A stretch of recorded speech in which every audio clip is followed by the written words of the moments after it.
In tonight's video, I'm going to teach you everything you need to know about head movement inside 8 minutes. At the end of this video, you will have a better understanding. You will have drills that you can apply into your training sessions, going from average to elite. So let's get started. In boxing, we have punches that we need to defend against. The 6 major punches in boxing: the jab, the right hand, the left hook, the right hook, the left uppercut, the right uppercut. We have 6 mechanisms to defend against these punches with our head movement.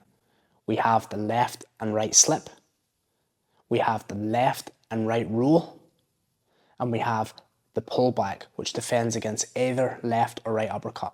Now I'm going to discuss head movement and how we go about using head movement. Now when it comes to textbook head movement, slipping a punch is very basic. We're just taking our head off the center line. We don't have to be super aggressive. However, this method is also used in the peekaboo style, more lateral movement. What I find for beginners is simple knee taps is a good way to take your head off the center line. Next to that, we have rolling a punch. Now again, we don't have to roll under as deep as I am doing here in this video. We can keep it more simple by bending the knees, rolling under the punch, and just imagine that a rope is in front of us and we're just rolling in and under that rope. And the last technique is pulling away from a punch. Again, we don't have to super extend with this, leaving our back in a bad position and leaving us not in a good position to throw the punch. A simple pullback should be enough for us to take our head out of center line. Once you learn the basics of head movement, you can apply your own methods, you can mix it up, you can move in different and unique ways that maybe look more unorthodox, but head movement itself is the basic principle of moving your head out of the center line of attack, whether that's a roll, a slip, or a pullback. And as you can see in this video here, I like to apply head movement with my footwork, and I sometimes will often step into the danger zone, which is the right hand, and slip into that side of the right hand to get my left hook going here. And as you can see in this video, it's exactly what I do. So I move my feet, then slip my head in, and then catch the left hook. And I think this is a great example of being unique and trying different things. And the best place to do this is inside sparring.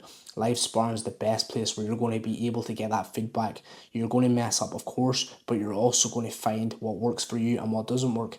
And I find in sparring is the best way to get your head moving, because you're getting hit with a live sparring partner. You're going to be able to practice these movements and you're going to be able to adapt your own methods and your own styles. I am now going to explain the triangle and U method to help you have a better understanding and a visualization on something that you can practice at home with or in the gym. Now what the triangle is, essentially, is the point of my head being the tip of the triangle.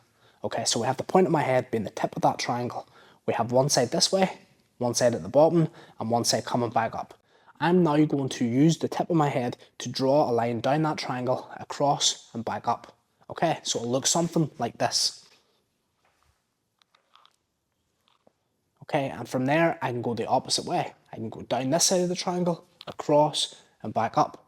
Now, I don't have to be as explosive as that. I don't have to go down as far as that. I can always be using my head as a way of being a harder target by using that triangle method. And essentially, I'm just drawing a smaller triangle across, continuously moving my head, avoiding a punch coming in, slip, rolling, back up through, avoiding the right hand, rolling under the left, and back up through. This triangle method can be a way of being a constant moving target. Triangle visualization can help me continuously be a moving target all the time without wasting too much energy. Another method is the U method, and essentially all we're doing here is very simple. We're drawing a U, okay, just like that there, and all I'm doing is going from one point or one side of that U to the other side. What am I doing? Essentially all I'm doing here is a roll, and it's the same thing, that same visualization as the rope. We're just rolling in and under that rope. We're rolling and visualizing a U. Okay, now when it comes to slipping punches, we don't have to necessarily be super aggressive. We don't have to be the whole way over here to slip a punch. And all I'm doing is just taking my head off that center line. Okay, taking my head one side down, okay, in a small fashion, and I've just slipped the punch. From here, I can move my head in and under that roll, slip to the other side, okay? I can slip here, I can slip here, and this is a great way to visualize. And the last thing that I'm going to show you and explain is the pullback method. Now the pullback essentially is if a shot is coming at me as an uppercut, I can pull back. If I'm in tight, I can pull back and avoid that uppercut. So uppercuts are coming this way, And if I pull my head back slightly, I'm avoiding the uppercut. If I'm rolling, I could be susceptible to getting hit with the left uppercut or hit with the right uppercut. So as I roll, I can roll here and pull back here, slip here, pull back here, okay? So we're going to use that information and now apply it into a drill. Here's the drill. So we have the triangle, okay, to start off with. We're going to move one side of the triangle to the other side, back up to the other side, back down, across, and back up. Once we get to the top, we're then going to visualize a U. We're going to go to one side of the U and back to the other side of the U. Once I get to this back side here, I'm now going to do 2 pulls. I'm going to pull this way, okay?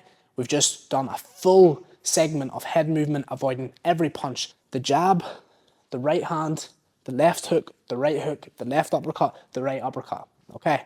It looks something like this.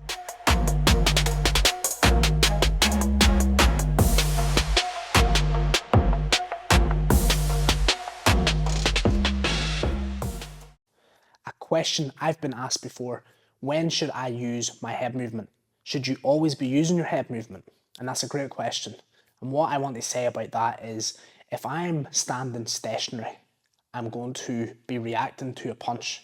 And that's maybe a good way if you've got fantastic reactions, but it can also be a negative if I'm reacting to a really fast opponent or someone that's setting up feints or little tricks that's going to be harder for me to react to.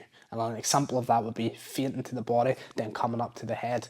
This might be something I may struggle to react to if I'm not using my head and only relying on reactions. Now, reactions are brilliant, and it's something that you should be always focusing on by watching the arms, watching the shoulders, watching this chest line. That's brilliant. However, what I want to say is, if I'm a moving target, I will be in a better position to react faster. I'm also moving my head in the first place, which is going to be harder for my opponent to land a punch.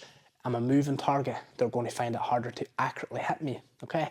Now, when you're moving your head explosively, the same way you would move your head, if a punch is coming at you full force, full speed, you're going to be reacting faster. You're going to be more explosive.